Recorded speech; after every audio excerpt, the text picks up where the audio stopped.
Hello बच्चों, कैसे हैं? उम्मीद करते हैं कि आप सभी को अच्छे होंगे। आपका मेरे चैनल सरकारी टैलेंट में एक बार फिर से बहुत बहुत स्वागत है। आज हम लोग फिर से क्लास 6 का एक्सरसाइज 12.2 पढ़ेंगे, जिसमें चर का सामान्य गुण पढ़ेंगे। तो चलिए शुरू करते हैं। वीडियो शुरू करने से पहले नए आने वाले बच्चों से गुजारिश है कि लाल बटन दबाकर मेरे चैनल को सब्सक्राइब कीजिए और साथ ही साथ बेल आइकन भी जरूर दबाइए। तो चलिए शुरू करते हैं।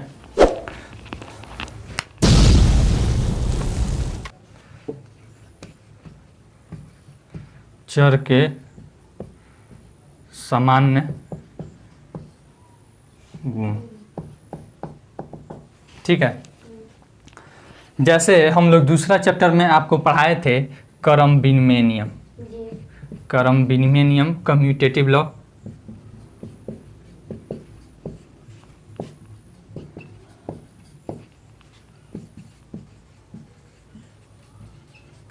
कम्यूटेटिव लॉ, इसमें हम आपको बताए थे 2 + 3 = 3 + 2 होता है ना।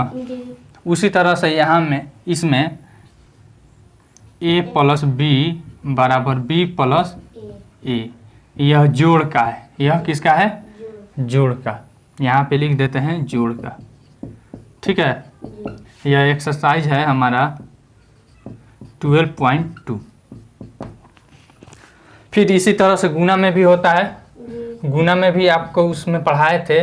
जैसे मान लीजिए 2 × 3 तो = इसको उल्टा कर देंगे 3 × 2, दोनों बराबर होता है। उसी तरह से इसमें भी होता है, गुना में भी, चर में, वेरिएबल में a × b = b × a। फिर उसके बाद साहचर्य नियम हम पढ़ाए थे।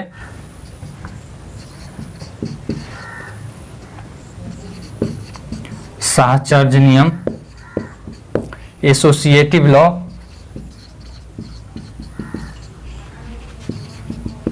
Associative law. इसमें भी देखिए, इसमें भी जोड़ होता है। इसमें 3 संख्याएं होती है।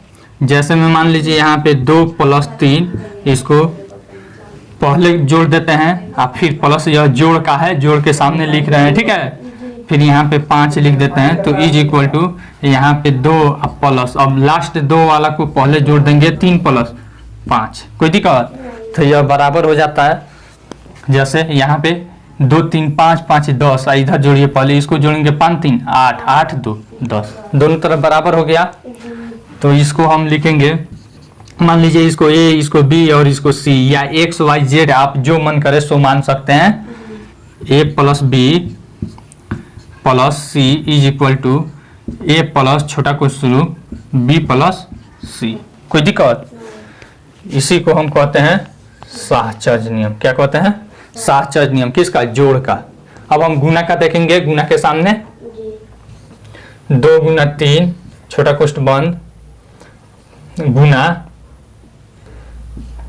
5 = 2 गुना छोटा कोष्ठ शुरू 3 × 5, कोई दिक्कत? देखिए 2 3 6 6 × 5 30, और इसको करेंगे 3 × 5 15, 15 × 2 = 30, दोनों तरफ बराबर आ गया। इसको हम चर के रूप में लिख सकते हैं।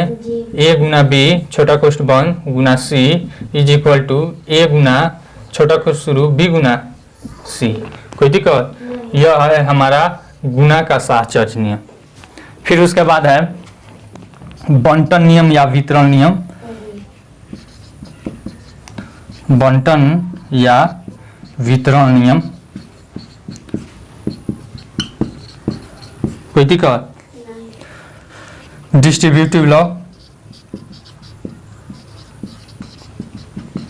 डिस्ट्रीब्यूटिव लॉ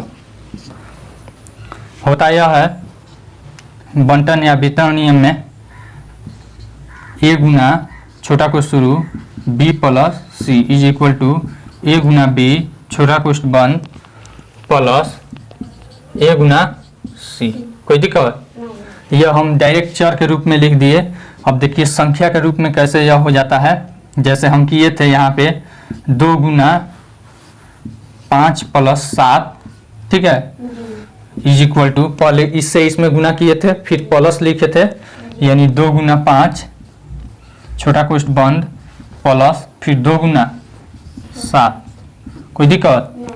देखिए तो इसको करके देखते हैं। 2 गुना छोटा कोष्ठ का पहले क्रिया करते हैं 7 5 12, 12 दूनी 24, 12 दूनी 24 इधर आ गया। अब इधर करते हैं 2 5 10 और फिर प्लस छोटा कोष्ठ का क्रिया 7 दूनी 14, 14 10 24, दोनों तरफ बराबर आ गया। यही है हमारा बंटन नियम या वितरण नियम, ठीक है ना, डिस्ट्रीब्यूटिव लॉ, जिसे हम यहाँ पे संख्या के भी रूप में पढ़े थे दूसरे चैप्टर में। तीसरा चैप्टर में भी है इसका पूर्ण संख्या या पूर्णांक संख्या पर। अभी यहाँ पे हमको इसका चर का देखना था, हमने चर का देख लिया। कोई दिक्कत नहीं? कोई पूछेगा तो बस यही वेरिएबल वाला बोल दीजिएगा, उसी से काम चल जाएगा। आसान है कि नहीं? मिटा दे इसको। अब हम पढ़ेंगे आयत, त्रिभुज, ये सब परिमाप और क्षेत्रफल होता है। पहले परिमाप के बारे में हम जानते हैं। परिमीटर या परिमिति भी इसे कहते हैं, परिमिति, परिमीटर।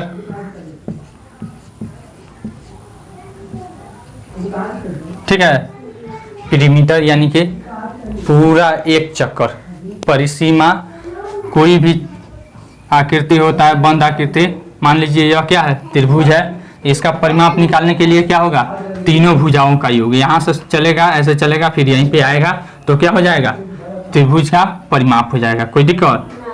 इसको कहते हैं तीनों भुजाओं का योग। इसका क्या हो जाएगा, त्रिभुज का तीनों भुजाओं का योग। अब इसी को अगर हम चर के रूप में लिखेंगे तो इसको ए, इसको बी और इसको सी मान लेते हैं, ठीक है ना, इसका लंबाई, तो क्या हो जाएगा ए प्लस बी प्लस सी। कोई दिक्कत? फिर उसके बाद हम वर्ग लेते हैं। क्या करते हैं, वर्ग किसे कहते हैं, जिसकी चारों भुजा आपस में बराबर हो। इसका परिमाप बराबर क्या होता है,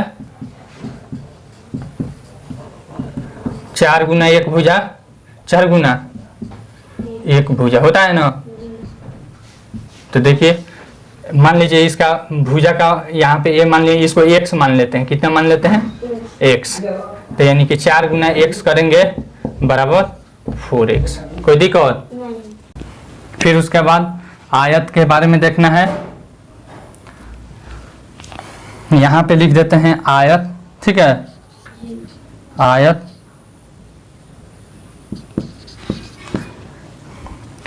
आयत में देखिए क्या होता है, आयत की आमने सामने की भुजा बराबर तथा समांतर होती है ना, तथा प्रत्येक कोण क्या होती है, 90 डिग्री होता है।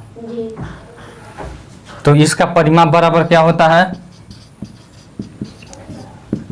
2 इंटू लंबाई प्लस चौड़ाई, यही ना होता है।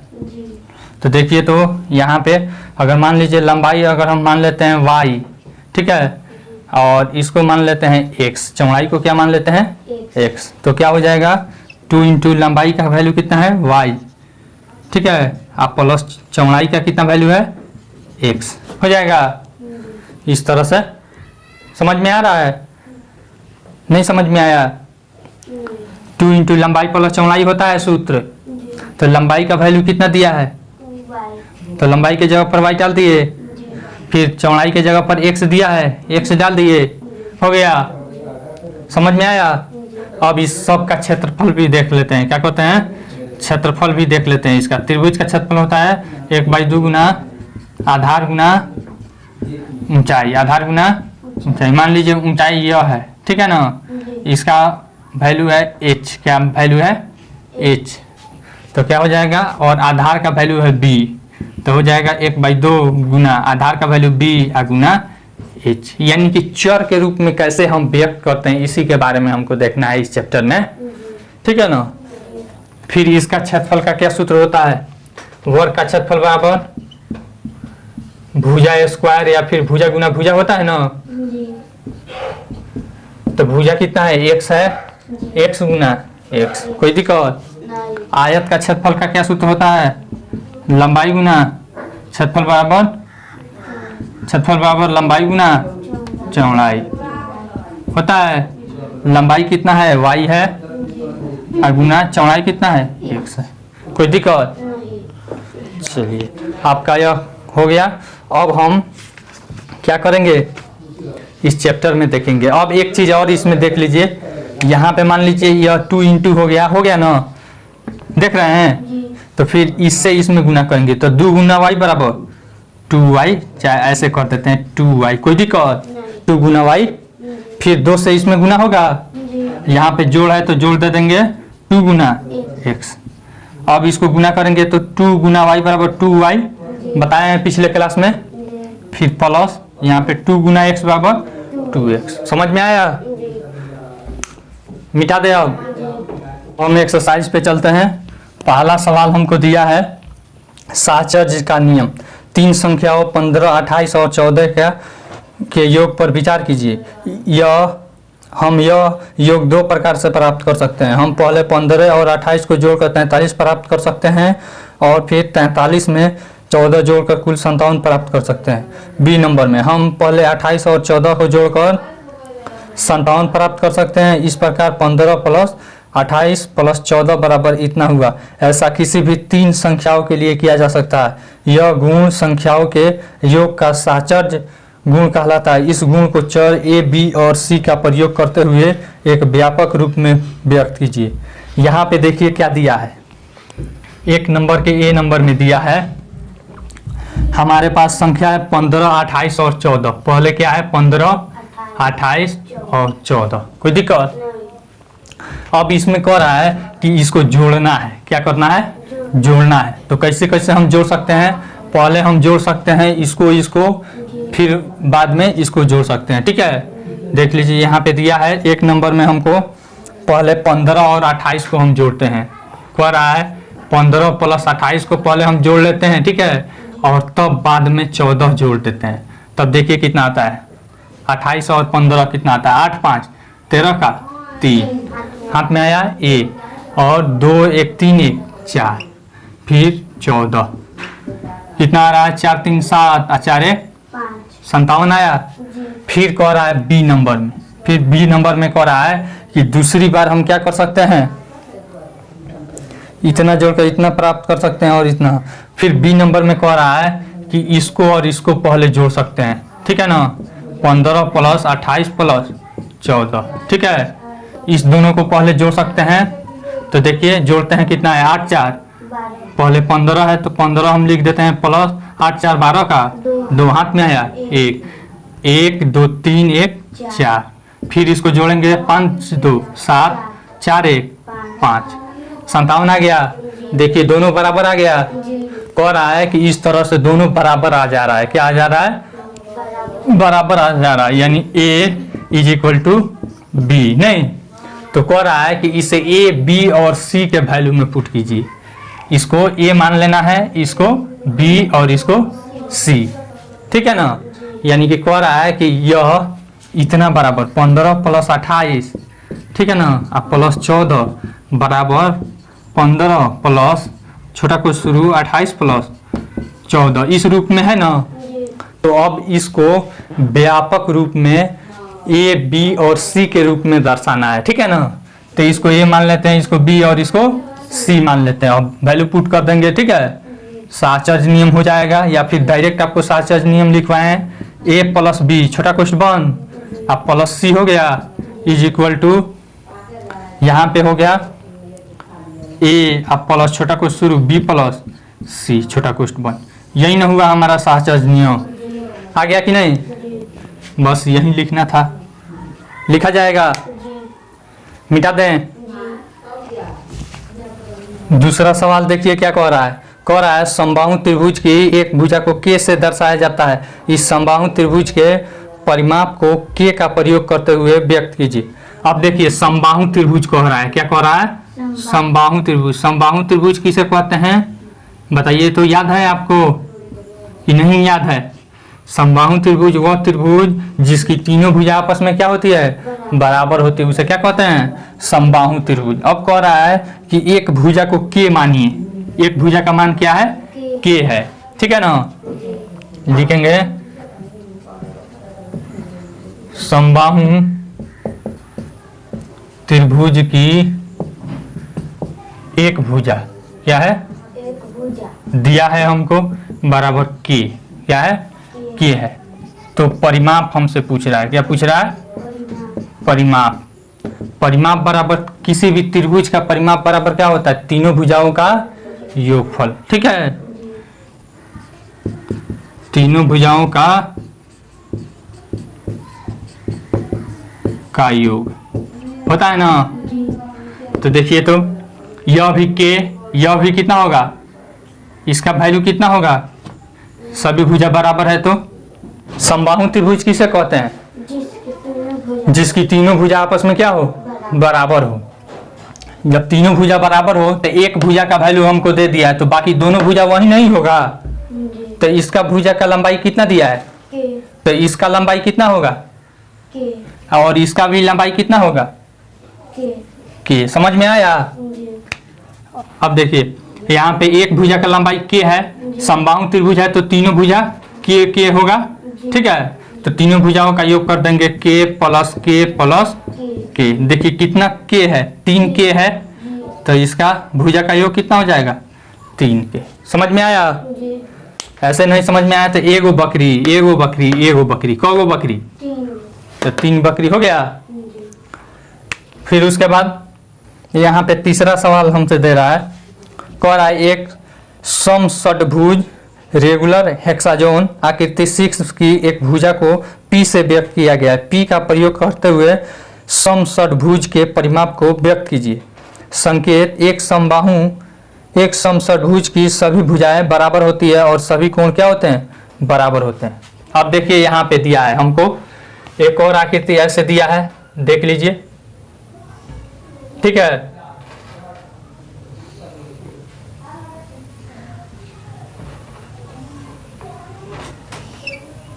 हो गया। सभी का वैल्यू यहाँ पे P दिया है। कितना दिया है? P। ठीक है ना। तो इसका परिमाप पूछ रहा है। क्या पूछ रहा है? षड्भुज, षड मतलब 6 भुजा वाला, 1 भुजा 2 भुजा 3 भुजा 4 भुजा 5 भुजा 6 भुजा हुआ, यानी कि 6 भुजाओं से घिरी सरल बंद आकृति को क्या कहते हैं? षड्भुज कहते हैं। क्या कहते हैं? षड्भुज का परिमाप बराबर, किसी भी चीज का परिमाप पूछे ना तो उसका एक चक्कर होता है, यानी कि एक घेरा। ठीक है, तो यहाँ पे हो जाएगा षड्भुज का परिमाप बराबर 6 गुना 1 भुजा। यह समषड्भुज है। क्या है? समषड्भुज है, तो 6 गुना 1 भुजा हो जाएगा। कोई दिक्कत?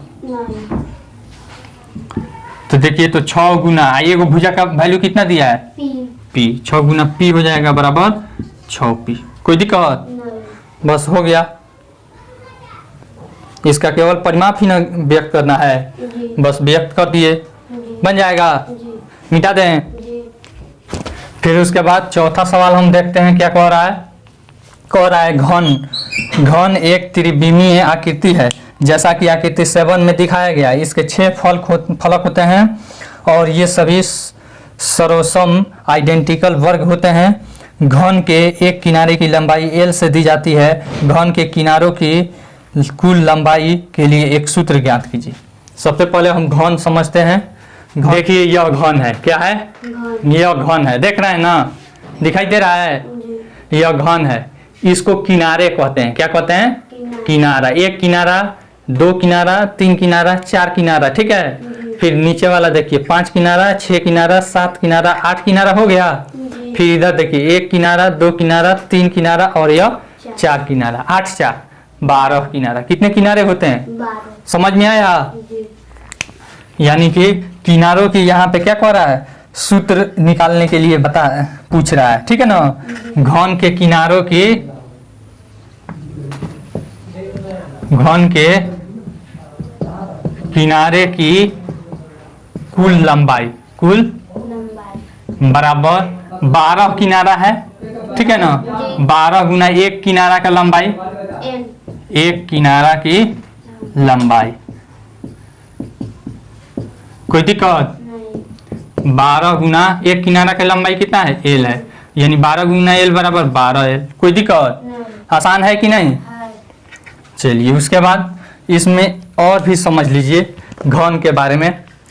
लीडो का छक्का आप खेलते हैं, लीडो खेलते हैं उसका जो छक्का रहता है उसी को क्या कहते हैं, हिंदी में उसे पासा कहते हैं, हम लोग भोजपुरी में उसे लीडो का छक्का कहते हैं। तो वह क्या रहता है, घन के आकार का रहता है। आपके सामने भी यहाँ पे घन का एक एग्जाम्पल आपको दिखा रहे हैं। इसमें यह सतह हुआ, देखिए ध्यान से, यह क्या हुआ, सतह, एक सतह, फिर नीचे वाला 2 सतह, फिर 3 सतह, ठीक है ना, फिर 4 सतह, फिर 5 सतह, फिर इधर 6 सतह, यानी कि साइड में कितना सतह, 1 सतह, 2 सतह, 3 सतह, 4 सतह, और ऊपर और नीचे मिलाकर 6 सतह, ठीक है ना।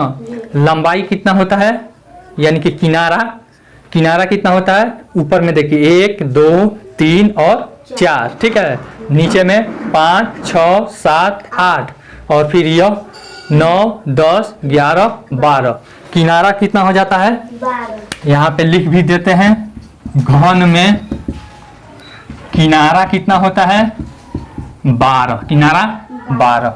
सतह कितना होता है, सतह कितना लाए हैं, यह सतह प्लेन कितना लाए हैं 6, किनारे वाला 4, 1 2 3 4, और ऊपर नीचे वाला नहीं होगा, कितना सतह 6। फिर उसके बाद शीर्ष क्या होता है, शीर्ष मतलब नोखी, ठीक है ना। तो देखिए इसमें नोखी कितना है, 1 नोखी 2 नोखी 3 4, फिर इधर 5 6 7 8, कितना हुआ 8, इतना होता है। कोई दिक्कत, मिटा दे अब इसको। अगला सवाल देखते हैं, 5वां नंबर सवाल कह रहा है, वृत्त का व्यास वह रेखाखंड है जो वृत्त पर स्थित 2 बिंदुओं को जोड़ता है और उसके केंद्र से होकर गुजरता है। वृत्त की त्रिज्या R उस पर स्थित किसी बिंदु P को केंद्र C से जोड़ने वाली रेखाखंड की लंबाई है। संलग्न आकृति 8 में AB वृत्त का व्यास है और C उसका केंद्र है। वृत्त के व्यास D को उसकी त्रिज्या R के पदों में व्यक्त कीजिए। देख लीजिए, अब समझिए, यहाँ पे वृत्त के बारे में दे रहा है, क्या दे रहा है, वृत्त की। वृत्त लगभग हो गया, पूरा गोल नहीं हुआ, नहीं, इसका यह केंद्र हो गया, ठीक बीचों बीच में जो रहता है उसे क्या कहते हैं, केंद्र कहते हैं। यहाँ से हर जगह की दूरी, इसके परिधि की दूरी हर जगह क्या होती है, बराबर होती है। क्या होती है, बराबर होती है। फिर देखिए यहाँ पे, देखिए यहाँ से यहाँ तक की दूरी क्या हो जाएगी, R कहलाती है, त्रिज्या कहलाती है। क्या कहलाती है, त्रिज्या, जिसे R से सूचित करते हैं। कोई दिक्कत, फिर यहाँ पे, फिर यहाँ से ऐसे, ठीक है, अगर मान लीजिए इसको A और इसको B मान लेते हैं, यानी कि वह रेखाखंड जो केंद्र से होकर जाती है तथा परिधि को मिलाती है उसे क्या कहते हैं, व्यास कहते हैं। क्या कहते हैं, व्यास, AB व्यास। कोई दिक्कत, ठीक है, जिसे D से सूचित करते हैं। किस चीज से सूचित करते हैं, D से सूचित करते हैं। कोई दिक्कत, इसको कहते हैं केंद्र। इसको क्या कहते हैं, ठीक बीचों बीच में रहता है, परिधि से केंद्र कहते हैं। क्या कहते हैं, केंद्र, जिसको C से सूचित करते हैं। किस चीज से सूचित करते हैं, C से या O से भी कहीं कहीं सूचित किया जाता है। कोई दिक्कत, और यह चारों तरफ जो गोल घेरा रहता है इसको क्या कहते हैं, परिधि, ठीक है ना। इसको केंद्र को O से मैक्सिमम जगह सूचित किया जाता है, परिधि को C से सूचित करते हैं। परिधि को किसी से सूचित करते हैं, C से सूचित करते हैं। कोई दिक्कत, अब इसमें कह रहा है यहाँ पे C से सूचित किया है, यहाँ पे यह केंद्र को C से सूचित किया है, तो कोई दिक्कत नहीं है, आप X Y Z जो मन करे उससे सूचित कर सकते हैं, ठीक ना। अब देखिए, अब इसमें कह रहा है कि व्यास, यानी कि व्यास बराबर क्या है, यह व्यास है ना, ये भी व्यास है ना, यह त्रिज्या का दोगुना है। क्या है, त्रिज्या का दोगुना होता है, तो 2 गुना त्रिज्या। तो R के पदों में व्यक्त करना है, त्रिज्या को R से सूचित किया है, ठीक है। तो व्यास यानी कि D बराबर, यहाँ पे D दिया भी है, ठीक ना, तो D बराबर 2 गुना त्रिज्या के बदला में हम क्या लिख देंगे, R, यानी कि D बराबर हमारा हो गया 2R। क्या हो गया, 2R, यही इसमें दिखाना है, ठीक है। चलिए, आपका यह चैप्टर खत्म हुआ। अगले चैप्टर में है चरों वाले व्यंजक। आई होप आपको यह वीडियो बहुत पसंद आई होगी। अगर वीडियो पसंद आई हो तो लाइक कीजिए, शेयर कीजिए और कमेंट करके अपना सुझाव जरूर दीजिए। अगर फिर भी अगर आपके मन में कोई कंफ्यूजन है, कोई डाउट है तो आप कमेंट करके नीचे पूछ सकते हैं। Thanks for watching.